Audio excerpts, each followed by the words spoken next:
اعوذ باللہ من الشیطان اللعین الرجیم بسم اللہ الرحمن الرحیم الحمدللہ الذی جعلنا من المتمسکین بولایت امیر المؤمنین علی ابن ابی طالب علیہ السلام ولعنۃ اللہ علی اعدائہم اجمعین اما بعد قال سبحانہ وتعالی فی کتابہ المجید والفرقان الحمید بسم اللہ الرحمن الرحیم بقیت اللہ خیر لکم ان کنتم مؤمنین سلام علیکم تو فیا علیہ السلام مدد۔ حمد و ثنا ہے اس خالق و مالک کے کل کے لیے کہ جس نے ہمیں دانشگاہ جعفری کا طالب علم بنایا۔ جیسا کہ گزشتہ خطاب میں جو موضوع سر باس رہا ہے وہ منجی عالم بشریت صاحب الزمان ولی العصر ابن عسکری کے ظہور پر نور کی حتمی علامات تھی کہ جن علامات کا قبل الظہور ظاہر ہونا لازمی ہے۔ برکیف آج وہ عنوان ہمارے حال کی خطاب کا قرار رہا ہے کہ وہ امام کے ظہور کی غیر حتمی علامات تھی کہ جن کے متعلق ہم نے گزشتہ خطاب میں یہ بیان کیا ہے کہ یہ غیر حتمی جو علامات ہیں ان کے بعد امام کا ظہور ہو بھی سکتا ہے اور ظہور نہیں بھی ہو سکتا، چونکہ حتمی علامات جو تھی جو آپ کے سامنے بیان کی تھی ان کے بعد امام کا ظہور حتماً ہے، اور یہ جو غیر حتمی علامات ہیں ان کے بعد امام کا ظہور ہو بھی سکتا ہے اور نہیں، یعنی ایسا بھی ممکن ہے کہ یہ علامات ظاہر ہو جائیں اور ظہور ولی العصر صاحب الزمان علیہ السلام نہ ہو، اور یہ بھی امکان ہے کہ امام کا ظہور ہو جائے اور یہ علامات ظاہر نہ ہوں۔ خوب آتے ہیں ہم اب غیر حتمی علامات کی طرف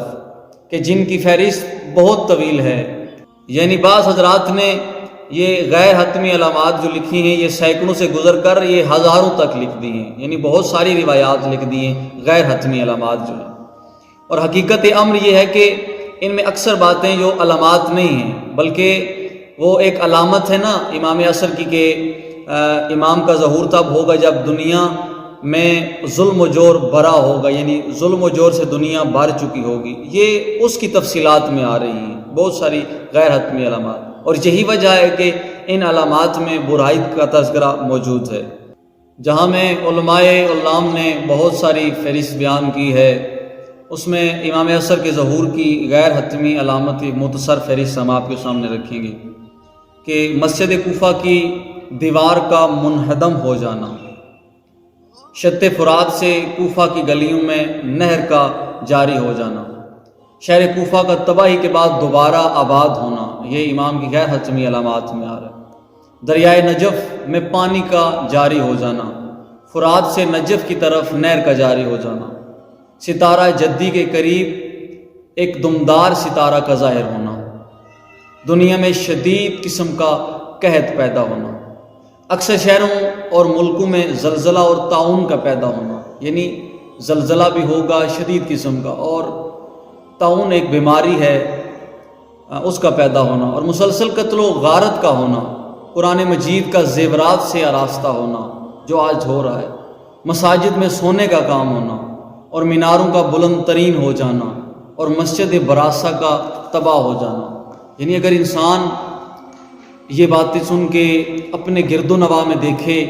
تو یہ معاملات سارے آج ہو رہے ہیں۔ مشرق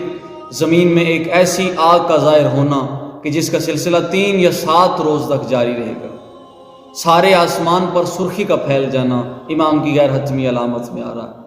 کوفہ میں ہر طرف سے قتل و غارت کا برپا ہونا اور ایک جماعت کا بندر اور سور کی شکل میں مسخ ہو جانا امام علیہ السلام کی غیر حتمی علامت میں آ رہا ہے۔ خراسان سے سیاہ پرچم کا برآمد ہونا، ماہ جمادی الثانی اور رجب میں شدید قسم کی بارش کا ہونا، سلاطین عجم کا بے آبرو اور بے وقار ہو جانا، مشرق سے ایک ایسے ستارے کا برآمد ہونا کہ جس کی روشنی چاند جیسی ہو، تمام عالم اسلام میں ظلم و ستم اور فسق و فجور کا عام ہو جانا۔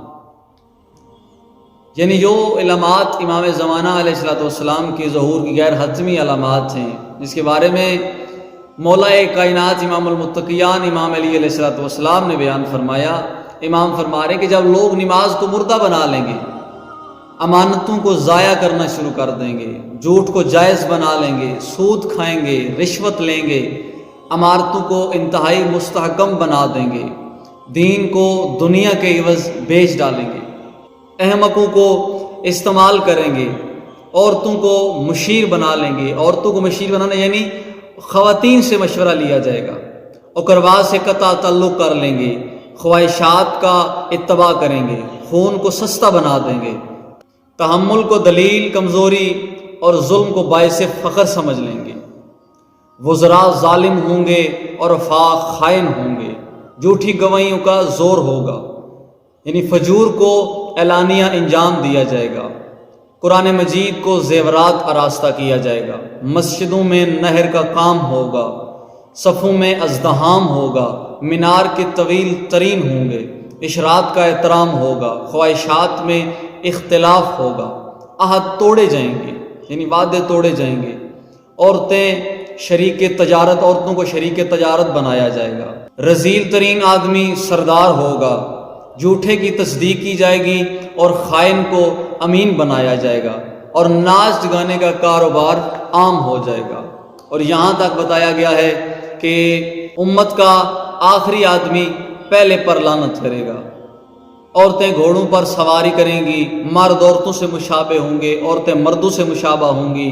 لوگ زبردستی گواہیاں پیش کریں گے اور بغیر حق کو سمجھے ہوئے گواہی دیں گے، علم دین غیر دین کے لیے حاصل کیا جائے گا، علم دنیا کو آخرت پر ترجیح دی جائے گی، دل بھیڑوں جیسے ہو جائیں گے، اور اس وقت بہترین مقام بیت المقدس ہوگا جس کے بارے میں لوگ تمنا کریں گے کہ کاش ہماری منزل وہاں ہوتی۔ اس کے علاوہ بھی علامات کا تذکرہ کیا گیا ہے جن سے اس دور کی عکاسی ہوتی ہے، جب ظلم و جور اور فسق و فجور کا دور و دورہ ہوگا اور عدل و انصاف اور دین و ایمان دم توڑ جائے گا۔ عزیزان گرامی قدر، آج کی جو غیر حتمی علامات آپ کے سامنے بیان کی گئی ہیں، اگر ہم اپنے گرد و نواح میں دیکھیں، اپنے کردار کو دیکھیں، جب ان چیزوں پہ ہم نظر ڈالیں تو یہ ساری کی ساری باتیں آج ہو رہی ہیں۔ عمارتیں بلند ہو گئی ہیں، فسق و فجور عام ہو گیا ہے، قتل و غارت عام ہو گئی ہے، بے حیائی ہو گئی ہے، یعنی سب کا سب نظام آج کی اس حالات میں چلا آ رہا ہے۔ تو آج کے دور میں ہمیں چاہیے امام زمانہ علیہ السلام کو حاضر و ناظر سمجھ کر، حاضر و ناظر رکھ کر اپنے کردار کو پاک کر لیں، اپنے آپ کو ٹھیک کر لیں۔ بہت سے لوگوں کی یہ خواہش ہوتی ہے کہ آج بھی ہم سنتے آ رہے ہیں کہ وہ لوگ کہتے ہیں کہ کاش ہم حضرت محمد مصطفیٰ صلی اللہ علیہ وآلہ وسلم کے دور میں ہوتے تو ہم ان کے محب ہوتے، ہم ان کے پاس ہوتے، اور کچھ لوگ کہتے ہیں کہ ہم مولا کائنات امام المتقیان امام علی علیہ السلام کے دور میں ہوتے تو ہم ان کے قدموں میں گرے رہتے۔ عزیزان گرامی قدر، اگر ہم اس دور میں امام زمانہ کو بھی حاضر ناظر سمجھیں تو ہم آج بھی ان کے قدموں میں رہ سکتے ہیں، اگرچہ ہمارے کردار پاک ہے۔ تو اگر ہم امام زمانہ کو حاضر ناظر سمجھ لیں تو ہماری عبادات میں لطف آ جائے گا، ہماری عبادات میں ایک نئی روح پیدا ہو جائے گی، ہمیں لطف ملے گا عبادت کرتے ہوئے، ہماری عبادت بھی عبادت سمجھی جائے گی۔ اور ان تمام خطاب میں جو ایک آیت آپ سب کے سامنے رکھی گئی ہے ہر خطبے کے بعد کہ بقیت اللہ خیر لکم ان کنتم مؤمنین، کہ اللہ کا بقی تمہارے لیے خیر ہے اگر تم مومن ہو، یعنی اس آیت کا ایک ترجمہ ہے کہ اللہ کا بقی تمہارے لیے خیر ہے اگر تم مومن ہو، چونکہ بقیت اللہ ہمارے وقت کے امام زمان علیہ السلام کا لقب ہے بقیت اللہ۔ تو اگر ہم اسی کو تفسیر میں لے چلیں تو اس کا ترجمہ یہ بنتا ہے کہ اللہ کا بقی یعنی امام زمانہ تمہارے لیے خیر ہیں اگر تم مومن ہو۔ تو یہ بات بھی اپنے ذہن میں اپنے دلوں میں رکھ لیں کہ اگر آپ مومن ہیں تو امام زمانہ آپ کے لیے خیر ہیں، اور اگر آپ مومن نہیں تو پھر آپ کی خیر نہیں۔ تو اسی سے اپنی اس خطاب کا اختتام کروں گا کہ ہم سب کو مالک پاک امام زمانہ علیہ السلام کی معرفت، تعلیمات حاصل کرنے کی، ان کے پر عمل کرنے کی توفیق ملامت فرمائے۔ اور ہم سب کو ایسا مالک بنا دے جیسا ہمارے وقت کے امام زمانہ چاہتے ہیں۔ والسلام یا علی علیہ الصلوۃ والسلام۔